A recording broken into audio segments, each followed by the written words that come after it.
Hi hello నమస్తే welcome to Suman TV. ప్రస్తుతం మనతో ఉన్నారు motivational speaker counsellor Rajani Rama గారు. మేడంతో మాట్లాడదాం. నమస్తే మ్యామ్. నమస్తే Naveena. Ma'am, middle age women వాళ్ళకి ప్రతి ఇంటిలో వాళ్ళకి రెస్పెక్ట్ కానీ సెల్ఫ్ రెస్పెక్ట్ ఆ యొక్క ఫ్రీడమ్ కానీ ఇవన్నీ కూడా దొరుకుతున్నాయా అంటే అదొక పెద్ద క్వశ్చన్ మార్క్. అది చాలా మంది ఉమెన్స్ని మనం ఈ మిడిల్ ఏజ్ ఉమెన్స్ని కదిలిచినప్పుడు అందరూ గ్యాదర్ అయ్యి కూర్చున్నారు, ఫ్రెండ్స్ కానీ ఫ్యామిలీ మెంబర్స్ కానీ, వాళ్ళకి చాలా బాధలు వచ్చేస్తాయి, షేర్ చేసేసుకుంటారు. నా పరిస్థితి ఇలా ఉంది, నాకు ఫ్రీడమ్ లేదు, నేను అనుకునే చేయలేకపోతున్నాను, నాకు గౌరవం లేదు.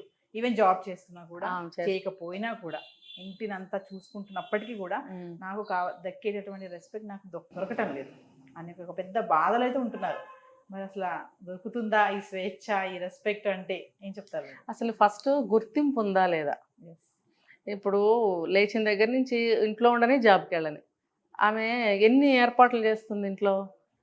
పొద్దున్నే నిద్ర లేచి బయట ముగ్గు పెట్టే దగ్గర ఒకవేళ పని మనిషి లేకపోతే, అంటే మిడిల్ ఏజ్ అన్నారు కాబట్టి చెప్తున్నా. ఇప్పుడు ఈ జనరేషన్లో అమ్మాయిలు ముగ్గు పెట్టడాలు, కాఫీలు టీలు పెట్టడాలు పక్కన పెడదాం. మిడిల్ ఏజ్ అన్నారు కాబట్టి మరి వాళ్ళు ఆ సాంప్రదాయంలో పెరిగిన వాళ్ళు, ఆ అలవాట్లు ఉన్నవాళ్ళు కదా. మరి బయట ముగ్గు పెట్టిన దగ్గర నుంచి పాల ప్యాకెట్ కాచే దగ్గర నుంచి వాటిల్ని మళ్ళీ కాఫీలు టీలు చేయడము, లంచ్లోకి పెరుగు తోడు పెట్టడం దగ్గర అవన్నీ పనులే కదా. ప్రతి ఒక్కటి లిస్టు తయారు చేస్తే మార్నింగ్ ఒక 6 అనుకోండి, పని 6 to 9 లోపల ఎన్ని పనులు ఉంటాయి తెలుసా? మరి అవన్నీ పని మనిషి ఉన్నా ఏం చేస్తుందండి? పైపైన ఊడుస్తుంది, పైపైన తోముతుంది, అక్కడ పడేస్తుంది, పోతుంది. మరి అవన్నీ మళ్ళీ చక్కదిద్దుకోవాలా, సర్దుకోవాలా నీట్గా. ఒక్కొక్కళ్ళకి దాని ప్లేస్లో అది పెడితేనే సాటిస్ఫాక్షన్. నీట్గా అందంగా పెట్టుకోవాలనే ఒక హాబీ ఉంటుంది. మరి ఆవిడ అందంగా పెట్టుకుంటుంది. సర్దలేని వాళ్ళు, ఓపిక లేని వాళ్ళు పక్కన పడేసి సాయంత్రం సర్దుకుంటారు. అయినా కూడా ఇన్ బిట్వీన్ ఎన్నో పనులు ఉంటాయి. లేచిన దగ్గర నుంచి ప్రతి ఒక్క పని చేసుకోవాలి. ఉద్యోగానికి వెళ్ళే స్త్రీ అయితే ఇంకా రన్నింగ్. అంటే ఒక మాటలో చెప్పాలంటే ఆమె జీవితం కానీ, ఆమె పని పాటలు కానీ అంతా కూడా ముళ్ళ మీద ఉన్నట్టే. ముళ్ళ మీద సవారి. ఆయన ముళ్ళ మీద జాగ్రత్తగా నడుచుకోవాలి. కొంచెం అటు ఇటు అయినా గుచ్చుకుని బాధపడటమే. ఇంకా సుఖశాంతులు ఉండవు, సంతోషం ఉండదు. ఒక మిషన్ లాగా అనమాట. ఆటోమేటిక్గా, మెకానికల్గా ఆవిడ లైఫ్ లీడ్ చేస్తుందనే చెప్తా నేను. ఎందుకంటే ఆ మైండ్ ట్యూన్ అయిపోయింది ఆవిడకి. గత ఎన్ని ఏళ్ళు అయిందో పెళ్ళి? 20 ఏళ్ళు అనుకోండి, ఒక 25 అనుకోండి, 40 అనుకోండి, ఏమైనా సరే ఒక 45 to 60 years లెక్క పెట్టుకుంటే ఈ లోపల ఆవిడ ఎన్ని సంవత్సరాలు అయింది జీవితం మొదలుపెట్టి? అన్ని ఏళ్ల నుంచి కూడా ఆవిడ అలాగే ఉంది. పని పాటల్లో లీనం అయిపోతుంది. ఆవిడ ఆటోమేటిక్గా చేసేస్తుంది. ఆవిడ గుర్తు తెచ్చుకోక్కర్లేదు. నిద్రలాగా ముందు కాళ్ళు ఎటు వెళ్ళాలి, అటు వెళ్ళిపోతాయి. చేతులు ఎటు వెళ్ళాలి, ఏ పని ఏ వస్తువు తీసుకోవాలి, ఆ చేతులు అటు వెళ్ళి అదే తీస్తాయి. ఆ సబ్కాన్షియస్ మైండ్లో ఆవిడకి అన్నీ ఉంటాయి. ఆవిడ గుర్తు తెచ్చుకోక్కర్లేదు, ఒక పేపర్ మీద రాసుకోక్కర్లేదు, ఒకళ్ళని అడగక్కర్లేదు. ఆటోమేటిక్గా జరిగిపోతూ ఉంటాయి అన్నమాట ఆ పనులు. జరిగిపోతూ ఉంటే ఇప్పుడు వాడు లేస్తాడు, ఇప్పుడు హస్బెండ్ లేస్తాడు, ఇప్పుడు పిల్లవాడు లేస్తాడు, పిల్లవాడు ఇంటికి వెళ్తాడు, ఆ హస్బెండ్ ఇప్పుడు న్యూస్ పేపర్ చదువుతాడు. పాపం చదవకపోతే ఆయన ఉండలేడు. న్యూస్ పేపర్ ఆయన చేతితో పట్టుకునే లోపల వేడి కాఫీయో టీయో వాడి మొహం ఏదో తీసుకోలేక పెట్టాలి అనుకుందాం. తిట్టడం కాదు, ఆడవాళ్ళు ఇలాగే బాధపడుతున్నారు. వాళ్ళ బాధను నేను తీసుకుని చెప్పేటప్పుడు నాకు కొంచెం ఇలా వస్తున్నాయి మాటలు. ఇంకా ఇలాంటి వాళ్ళు ఉన్నారంటారా? అమ్మో బాబాయ్, ఇప్పుడే బాధను చూపిస్తాను. పేపర్ చదువుతుంటే వైఫ్ కాఫీ పట్టుకొచ్చి సాసర్లో ఖచ్చితంగా ఉన్నారు. సిటీలో ఏమో చెప్పలేము, ఒక కొద్దిగా అలా ఊళ్ళకి వెళ్ళామంటే ఖచ్చితంగా ఉంటారు. ఎందుకంటే ఆ ఏజ్ వాళ్ళకి నెట్ ఉపయోగించడం పెద్దగా రాదు, ఏదో పైపైన తప్ప. ఏదన్నా న్యూస్ చూడాలి, ఇంకో ప్రోగ్రామ్ చూడాలి అంటే వాళ్ళకి టీవీ, న్యూస్ పేపర్ తప్పనిసరి ఆశ్రయిస్తారు. అస్తమానం నెట్లో ఉండలేరు వాళ్ళు. తెలియక ఆపరేట్ చేయడం వచ్చిన వాళ్ళు అందులోనే మునిగిపోతారు, అది వేరే విషయం. ఇంకా ఆ హస్బెండ్ పేపర్ పట్టుకునే లోపల మనకు కాఫీ పట్టుకెళ్ళాలి. ఇంట్లో అత్తగారు, ఆ ఏజ్ వాళ్ళకి ప్రతి ఇంట్లో అత్తగారు దాదాపుగా ఉంటున్నారు. మామగారులు ఉన్నా లేకపోయినా అత్తగారులు ఖచ్చితంగా ఉంటున్నారు. మంచి వాళ్ళు అనుకోండి, అది వాళ్ళ అదృష్టం వీళ్ళ అదృష్టం కూడా, ఇద్దరికి సమన్వయం కుదురుతుంది. లేదనుకోండి ఇక నిత్యం రణరంగమే, ఒరే అబ్బాయి అంటూ అవి ఉంటాయి ఇవి ఉంటాయి. ఇవన్నీ తట్టుకుంటూ ఆవిడ వాళ్ళకేం కావాలి వీళ్ళకేం కావాలి అన్నీ చూస్తూ పిల్లలకి రెడీ చేయాలి, బాక్సులు కట్టాలి, లేదా ఇంకోటి ఎన్నో ఉంటాయి, అన్నీ తెలియదు ఏం కాదు. ఇవన్నీ చూసుకుంటూ ఉన్నప్పుడు తిరుగుతూ ఉంటారు, అందరు వెళ్ళిపోతుంటారు. అరే నా భార్య ఇలా చేస్తుంది, నా అమ్మ ఇలా చేస్తుంది, గమనింపు ఉండదు. దాన్నే గుర్తింపు అంటాం. గమనింపు ఈజ్ ఈక్వల్ టు గుర్తింపు. అత్తగారు కూడా చూస్తుంటారు. ఆవిడ జీవితం అంతా గడుపుకొని వచ్చిన మనిషే అయ్యో అనే మాట రాదు. ఏమొస్తుందో చెప్పరా, మేము చేయలేదు, ఇలా ఇంత రన్నింగ్ రేస్ ఆ రోజుల్లో ఎవరో చేయలేదు. ఇప్పుడే కదా మిడిల్ ఏజ్ ఉమెన్స్కే ఎక్కువ సంఘర్షణ, ఎక్కువ నలుగుబాటు. ఎందుకంటే ఆ వెనక తరం వాళ్ళతోనూ పడుతున్నారు, ఈ జనరేషన్ వాళ్ళతోనూ పడుతున్నారు. ఈ మధ్యతరం వాళ్ళు బాగా గ్రైండ్ అవుతున్నారు. నలిగి నలిగి నలిగి చెప్పుకోలేరు, ఒకటి ఏదైనా తెగించి చేయలేరు.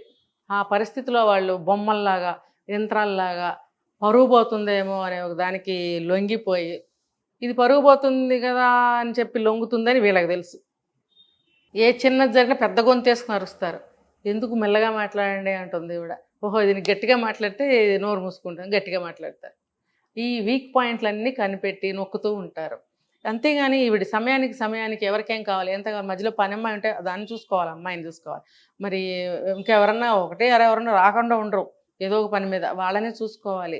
ఇవన్నీ చూసుకుంటే ఇంత చేస్తూ వాళ్ళకి కావాల్సిన రుచుల ప్రకారం డిఫరెంట్ ఐటమ్స్ చేయాలి.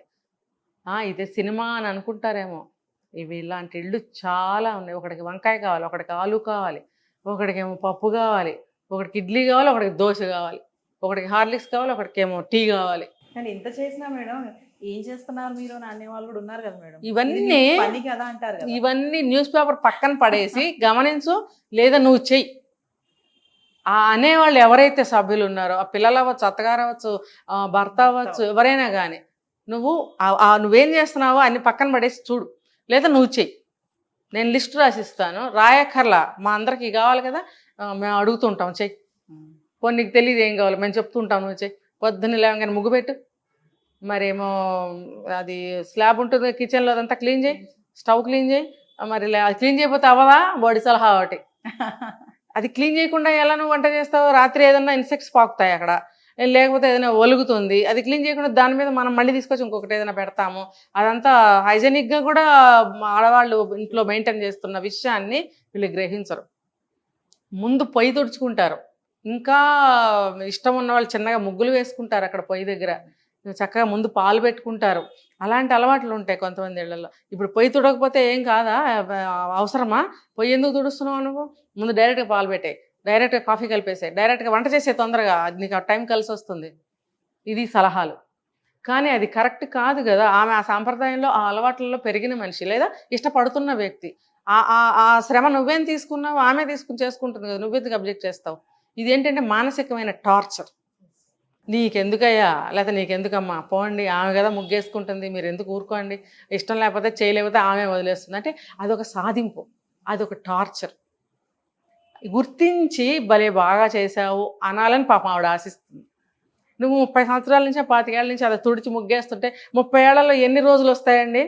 అన్ని రోజుల్లో ఒక్కరోజు కూడా మా భార్య కానీ మా కోడలు కానీ తుడిచి ముగ్గేయిందే, పాలు పెట్టదా అని ఎవరితోని చెప్పావా నువ్వు? చెప్పరు. అది ఎందుకు అవసరమా అంటారు, నువ్వు తప్పు చేస్తున్నావు అని చూపిస్తారు. అది ఆమె చేసిన మంచి పనిని అలా అనటం వల్ల ఆమెకి ఎంత ఒక హింస, టార్చర్ అని ఇంగ్లీష్లో చెప్పలే, ఒక మానసికమైన హింస. దాన్ని ఇది తప్ప అని అడగలేదు, అదని మానలేదు. అది ఏముంది, ఒక చిన్న పని కదా, ఫ్లోలో చేసేస్తారు, 2 నిమిషాల్లో అయిపోతుంది. అలా చిన్న కొన్ని ఉంటాయి. కాఫీ బాగుంటే బాగుందనరు, వంట బాగుంటే వంట బాగుందనరు. అంటే మా అత్తగారు అనే మనిషి ఆడ మనిషి కదా, ఆవిడ కూడా అందో, ఉప్పు ఎక్కువైందేంటి, కారం ఎక్కువైందేంటి, ఉడకలేదేంటి, ఇలా ఉందేంటి, ఆ రోజు మొత్తం సాధిస్తారు. పొద్దున్న చేసిన కూర రాత్రి వరకు సాధిస్తారు. నువ్వు లేచి చేసుకోరాదు. చాలామంది ఇళ్లలో ఇలాంటి అత్తగారులు ఉన్నారు. నడి వయసుకు వచ్చిన ఒక స్త్రీ ఆరోగ్యం ఈ రోజులను బట్టి, పాత రోజుల్లో ఉద్యోగాలు లేవు, చదువులు లేవు, ఎర్లీ మ్యారేజెస్, పిల్లలు పుడతారు, వాళ్ళ పాటికి వాళ్ళు పెరిగేస్తారు, స్త్రీ ఇంట్లోనే ఉండేది. ఇప్పుడు అలా కాదు, కూరగాయలు కావాలంటే బయటికి వెళ్ళి తెచ్చుకోవాలి, మందులు కావాలంటే తను తెచ్చుకోవాలి. భర్త ఏమంటాడు తెలుసా, ఖాళీగా ఏం చేస్తున్నావు, నాకు టైం లేదు, నువ్వు వెళ్ళి మందుల షాప్కి వెళ్ళి మందులు తెచ్చుకో. ఒక 60 ఏళ్ళు వచ్చిన భార్యను పట్టుకుని మందులు తెచ్చుకో అని అంటే ఎక్కడికి వెళ్ళి తెచ్చుకుంటుంది? నువ్వు ప్రతిసారి ఎక్కడి నుంచి తెస్తున్నావు మాకేం తెలుసు, నువ్వు వేరే షాప్లో తెస్తే నువ్వు అక్కడి నుంచి తెచ్చావు అంటావు. మరి వాళ్ళకి అక్కడ ఏమైనా కొన్ని షాప్స్లో డిస్కౌంట్స్ ఉంటాయి, నువ్వు అక్కడ తెస్తున్నావు, తిని ఇక్కడికి వెళ్ళి తీసుకొస్తుంది, నువ్వు ఎందుకు ఇక్కడికి వెళ్ళావు, అక్కడికి ఎందుకు వెళ్ళలేదంటావు. నువ్వు ఆమె వెళ్ళాలంటే కాలినడకని వెళ్ళాలా, నువ్వు ఆటోకి కావాల్సిన డబ్బులు ఇస్తున్నావా, మందులకు కావాల్సిన డబ్బులు ఇస్తున్నావా, ఆమె ఎలా వెళ్తుంది, మందులు ఎలా తెచ్చుకుంటుంది, నువ్వు మందులు తెచ్చుకోవచ్చుగా అంటాడు. ఎలా తెచ్చుకుంటుంది, డబ్బులేవి, నడిచి వెళ్ళినా కానీ మందులకైతే డబ్బులు కావాలిగా. నడిచి వెళ్ళి డిస్టెన్స్లు ఎక్కడున్నాయి? దూరం వెళ్ళాల్సిందే కాలనీస్లో ఉన్న వాళ్ళకి. ఇవన్నీ హింసలేగా. మరి ఇంట్లో ఇన్ని పనులు చేసుకుంటూ ఆ కాళ్ళు ఏమైపోతే 60 ఏళ్ళు వచ్చేటప్పటికి ప్రతి ఒక్క స్త్రీ కుంటుతుంది ఈ రోజుల్లో. కుంటుకుంటూ మందులు తెచ్చుకోవాలా? నువ్వు బండి మీద వెళ్తావు, బండి మీద వస్తావు, ఒక షాప్ దగ్గర ఆగి 4 మందులు తేలేవు. కుంటే మనిషిని నువ్వు బయటకు వెళ్ళి మందులు తెచ్చుకోమంటావా? నువ్వు ఇన్ని సంవత్సరాలు ఆ మనిషిని వాడుకున్నావు, సేవలు చేయించుకున్నావు, చాకరీలు చేయించుకున్నావు, నీ వాళ్ళకి నీ పిల్లలకి సమస్తం చేయించుకున్నావు. ఈ 60 ఏళ్ల వయసులో మందులు నువ్వు తెచ్చుకోమంటావు డబ్బులు ఇవ్వకుండా. అది కరెక్టా? అలాంటి వాళ్ళని నేను చూపిస్తాను, ఎంతమందినో చూపిస్తాను. మరి ఇన్ని చేసుకుంటూ మళ్ళీ అవి చేసుకోవాలి. మళ్ళీ కాసేపు పక్కింటి వాళ్ళతో మాట్లాడినా, ఎవరైనా ఫోన్తో మాట్లాడినా టైం ఎందుకు వేస్ట్ చేస్తున్నావు? నువ్వు ఎవరితో మాట్లాడుతున్నావు? నువ్వు ఫోను నువ్వు ఎంతమందితో మాట్లాడినా మేము అడగకూడదు. అడిగినా నువ్వు జవాబు చెప్పవు. నీకు అవసరమా? ఇంట్లో ఏదైనా రూపాయి ఎందుకు వేస్ట్ అవటం అంటే నువ్వే నీ బాబు దగ్గర నుంచి తెచ్చావా, లేకపోతే నువ్వు సంపాదించావా? ఉద్యోగం చేయకపోతే. ఉద్యోగం చేస్తే అయితే ఇప్పుడు ఏంటి, నేను సంపాదించట్లేదా అంటే ఏంటి? రెండు నువ్వే, నీకే అడ్వాంటేజ్లు. ఆ మనిషి కదా, జీవం లేదా మనిషిలో? తంది సర్వీసే, తంది డబ్బే. మరి కానట్టే విలువ లేకుండా ఎందుకు అలా? మరి నీది కూడా అలా మేమంటే చెల్లదు. కొడతారు, విడాకులు ఇస్తారు, తోసేస్తారు, ఏమైనా చేస్తారు, ఇంకో దాన్ని పెట్టుకుంటారు. ఇదే అక్రమ సంబంధాలకు దారి. ఎంత వయసు వచ్చినా ఇదే జరుగుతుంది. చిన్న వయసులో జరిగితేనూ అదే జరుగుతుంది, పెద్ద వయసులో జరిగితేనే. అంటే నోరు మూసుకుని కూర్చున్నా కూడా ఆ మనిషికి అక్కడ ఒక మనిషి ఉందని కూడా చూడరు. అది ఒక మనిషి, జీవం ఉంది, బొమ్మగా అని అనుకోరు, బొమ్మ అనుకుంటారు. జీవం ఉన్న మనిషిలాగా ట్రీట్ చేయరు. ఏది నోరిప్పినా, ఏది అడిగినా ఎంత హీనాతిహీనమైన మాటలు అంటారో. విలువ సంగతులు ఇది చూసి పిల్లలు చిన్నప్పటి నుంచి నేర్చుకుంటారు. ఒకవేళ చిన్నప్పుడు పిల్లలు చిన్నగా ఉన్నప్పుడే భార్యని కొట్టే అలవాటు ఉన్న మగవాడు ఉంటే ఆ తండ్రి కొట్టేలేని కాసేపటికి ఆ పిల్లోడు కూడా నాకు అది ఇవ్వవేంటి, ఇది ఇవ్వవేంటి అని కొడతాడు. నేను చూశాను స్వయంగా. ఇంపాక్ట్ ఇద్దరు కలిసి కొడతారు, పెద్దయ్యాక కొడుతున్నారు. బూతులు, దాంతోపాటు గిఫ్ట్లు ఏంటంటే పెర్క్స్, బూతులు, దెబ్బలతో పాటు. అదనమాట. ఇలాగా విలువ ఎక్కడుంది? గుర్తింపే లేదు ఇక్కడ. ఇంకా విలువ ఎక్కడుంది? కమ్మగా వండించుకుని తింటారు. కొద్దిగా ఎప్పుడన్నా కొంచెమైనా తేడా వస్తే నీ మొహంలా ఉంది, ఇందులో ఉప్పు లేదు, ఇందులో కారం లేదు, ఇందులో అది లేదు. ఆడవాళ్ళు అత్తలు కూడా ఉడకలేదు, ఉప్పు లేదు. ఉడికేదేంటి? ఉడకకుండా ఎవరైనా తీస్తారా? ఎవరు తీయరు కదా. గ్యాస్ అయిపోతే కూర మధ్యలో ఉంటే పక్కింటికి వెళ్ళి పాపం వండుకొచ్చి ఈ మొహాలకు భోజనం పెడతారు. ఉన్నారు. నోరు మూసుకుని ఎందుకు కూర్చోవబ్బా నువ్వు? వాళ్ళు వస్తారు, గ్యాస్ అయిపోయింది తీసుకురా. పక్కింటికి వెళ్ళి నువ్వు చాయ్ పెట్టుకుని ఎందుకు రావాలి? అన్నం ఎందుకు వండాలి? కూర ఎందుకు వండాలి? వండి నువ్వు టైంకి పెట్టాలనే నీ యొక్క పంక్చువాలిటీకి జోహార్లు అనమాట. మరి కనీసం అదన్నా అనరు. గ్యాస్ లేకపోయినా వంట ఎక్కడ చేసావు అని అనరు. తెలుసు వాడికి పక్కింటికి వెళ్ళి వండుకొచ్చి ఉంటుంది అని. కానీ అది అడిగితే మళ్ళీ ఒప్పుకోడు. ఈగో కూడా కాదు, ఏంటి దీన్ని మెచ్చుకునేది, రెక్లెస్ అదనమాట. మెచ్చుకోకూడదు, ఇలా చేస్తారు పిల్లలు. అదే ట్రీట్మెంట్. ఈవెన్ ఆడపిల్లలు కూడా. మగపిల్లలు అంటే పోనీ వాళ్ళ నిర్మాణం వేరు, వాళ్ళ బుద్ధి వేరు జన్మతః. ఆడపిల్లలు, కూతుళ్ళు కూడా అదే అలా ట్రీట్ చేసేవాళ్ళు ఉన్నారు. ఇప్పుడు ఏదన్నా విసిరేయటం తల్లుల మీద. ఎదిగిన ఆడపిల్లలు తల్లి మీద వస్తువులు విసిరేస్తారా? తన నెక్స్ట్ కాబోయే తల్లి కదా. ఇది ఎప్పుడు అర్థమవుతుందంటే మళ్ళీ తన పిల్లలు తనకు అలా చేసినప్పుడు మాత్రమే అర్థమవుతుంది. అది ఎంత ఒక లైఫ్ అయిపోతుంది కదా. అప్పుడు ఈ పెద్ద ఆవిడికి ఏమి న్యాయం జరుగుతుంది? అప్పుడు ఏమీ జరగదు, కాటికి కాళ్ళు దాచుకోవడం తప్పితే. మళ్ళీ again same as old story, ఈమె భరించాలి. సేమ్ యాజ్ ఓల్డ్ స్టోరీ, ఈమె భరించాలి ఈమె పిల్లతోటి. అప్పుడు కళ్ళు తెచ్చుకుంటాయి. కానీ అప్పటికి నువ్వేం చేయలేవు. చేతులు కాలిపోయిన తర్వాత ఆకులు పట్టుకుంటే లాభం లేదు. అదేదో పచ్చాకులు ముందే పట్టుకొని వేడి దించితే నీ చేతులు కాలం అనే జ్ఞానం తనకి ఒక నడివేసి వస్తేనే అర్థమవుతుంది. ఎంత చేసినా, ఏం చేసినా, ఎలా చేసినా మినిమం రెస్పెక్ట్ కానీ కనీసం అంత స్వేచ్ఛ ఉండదు. డబ్బులు చేతిలో రూపాయి ఉంచరు. అవసరానికి మించి ఈ రోజులను బట్టి 100 రూపాయలు అనొచ్చు, కానీ నేనైతే 10 రూపాయలు అంట. ఈ రోజులో 10 రూపాయలకి కొత్తిమీర కట్టొస్తుందా? రాదు. నన్నడితే 100 గ్రాములు మిరపకాయలు కూడా రావు. మరి అలాంటప్పుడు ఖర్చులకి పోను 10 రూపాయలు కూడా పైన మిగిలేటట్టుగా ఇవ్వరు. ఇప్పుడు ఆమెకి ఇంట్లో ఆమెకి సొంత అవసరాలు ఏమన్నా ఉండొచ్చు, చిన్న చిన్నవి. లేకపోతే ఇంటికి గబుక్కునే చుట్టాలు వస్తారు, పిల్లల్ని తీసుకొని వస్తారు. ఆవిడ నడివేసి స్త్రీ అని మనం చెప్పుకుంటున్నాం కాబట్టి, ఆవిడ ఆ సాంప్రదాయంలో, ఆ అలవాట్లలో, ఆ ఆచారాల్లో పెరిగిన మనిషి కాబట్టి, ఇంటికి ఎవరన్నా వస్తే ఆ పిల్లల చేతిలో ఏదన్నా పెట్టడం అనేది ఒక అలవాటు. ఇప్పుడు వాళ్ళకి ఏముంది, మా ఇంటికి వస్తే ఏం తీసుకొచ్చో చేతులు చూస్తారు, అవును. మనం వెళ్తే ఏం పెడుతున్నావు ఏం వెతుకుతారు ఇంట్లో. అప్పుడు అలా కాదు కదా. మరి అలాంటప్పుడు ఆవిడ చేతిలో కొంచెం డబ్బు ఉండాలి కదా. ఏమీ లేదు, పని మనిషి చంకన పిల్లవాడిని ఎత్తుకొస్తుంది. మా అబ్బాయి పుట్టినరోజు అమ్మాయి వాళ్ళ ఇంట్లో వదిలిపెట్టలేక తీసుకొచ్చానమ్మా అంటుంది. మన మనసు విలవిల్లాడదా, పసిబిడ్డ పాపం. అదే మళ్ళాంటి ఇళ్లలో పుడితే ఏదో సెలబ్రేట్ చేస్తాం. మరి పాపం వాళ్ళు ఏం చేసుకుంటారు, తినటానికే సరిగ్గా లేని వాళ్ళు ఉండొచ్చు వాళ్ళల్లో. మరి ఏదో ఒక బిస్కెట్ కొనుక్కోనో లేకపోతే బొమ్మ కొనుక్కోనో ఏదైనా ఒక 100 రూపాయలు ఇవ్వాలనుకున్నప్పుడు నీ 10 రూపాయలు లేనిదని 100 రూపాయలు ఎలా ఇవ్వగలవు? ఆ స్వేచ్ఛ లేదు. ఆ డబ్బు స్వేచ్ఛే కాదు, ఒక మాట మాట. పక్కింటి వాళ్ళతో మాట్లాడితే చెవులేస్తారు. నీకెందుకు? ఆమెకి నాకు సంబంధించినవి మాత్రం ఉంటాయి కదా. అందులో నీ ఇంటర్ఫీరెన్స్ అవసరమా? నీ సంబంధం ఉందా?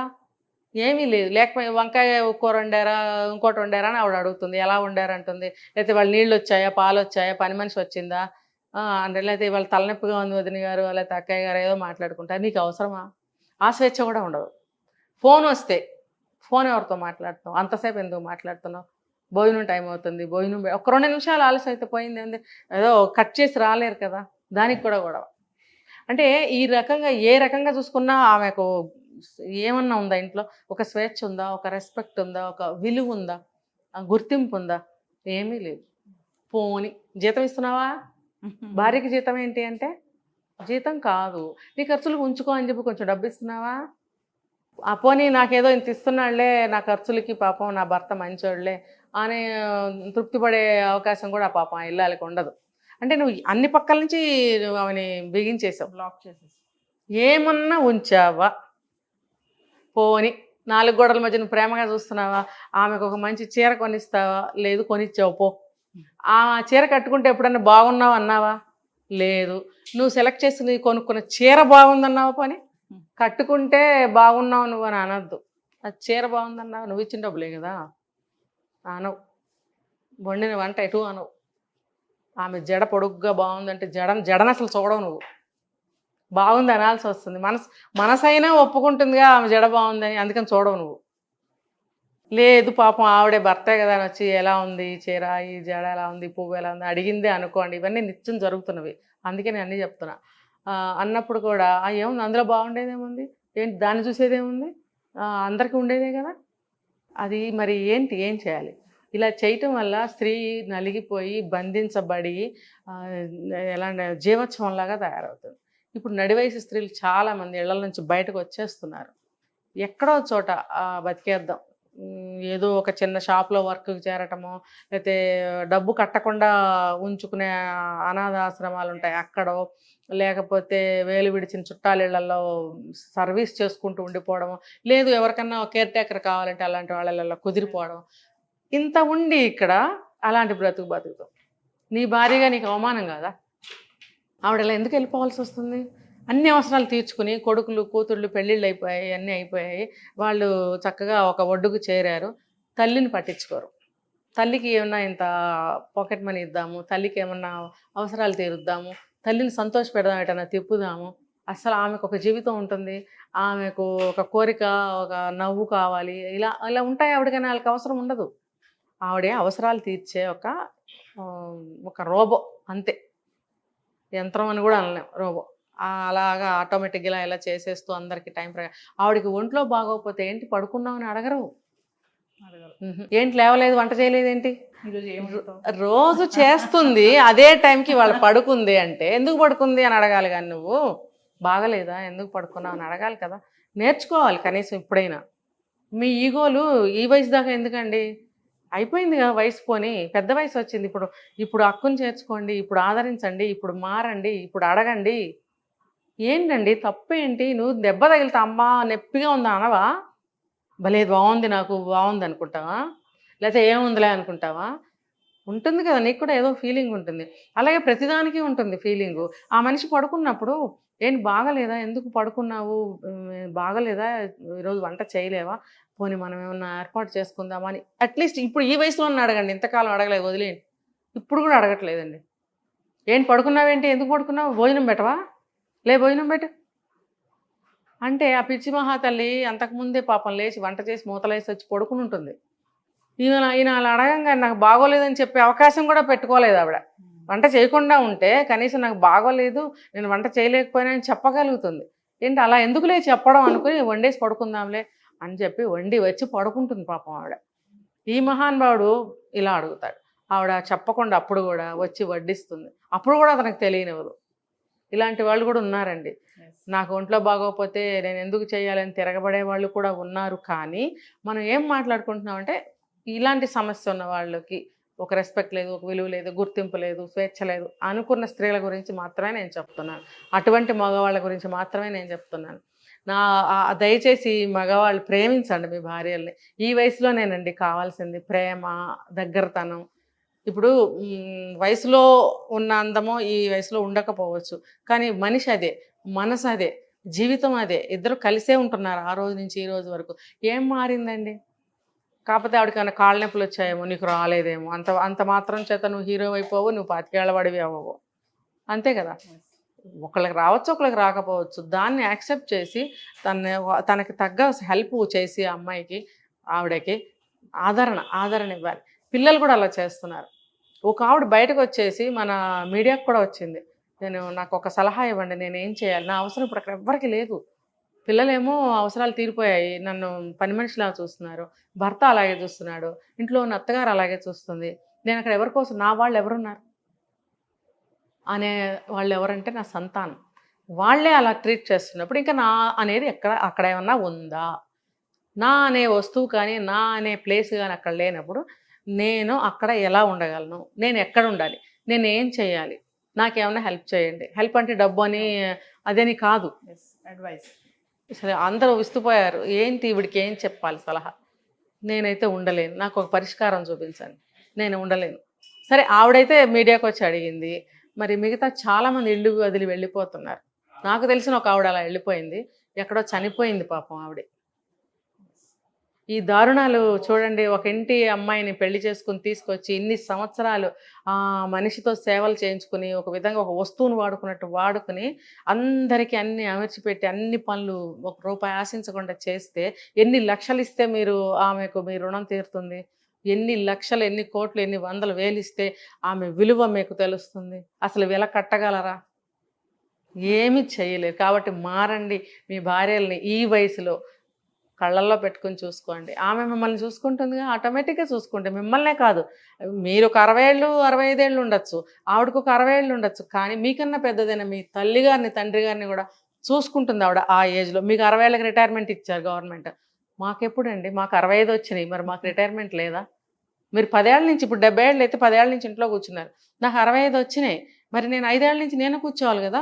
కానీ 65 ఏళ్ల స్త్రీ, లేకపోతే ఒక 55 ఏళ్ళ స్త్రీ, 45 ఏళ్ళు ఎవరైనా కానీ హెల్త్ ఇష్యూస్ ఉంటే ఇంకా ఘోరం. మరి మాకెప్పుడు రిటైర్మెంట్, మాకెప్పుడు రెస్ట్?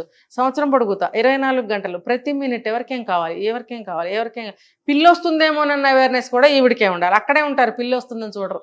పాలు పోతాయి, లేకపోతే ఇంకోటి పోతుంది, లేదా వస్తువులు అందరూ చేస్తుంది ఆ పిల్లి.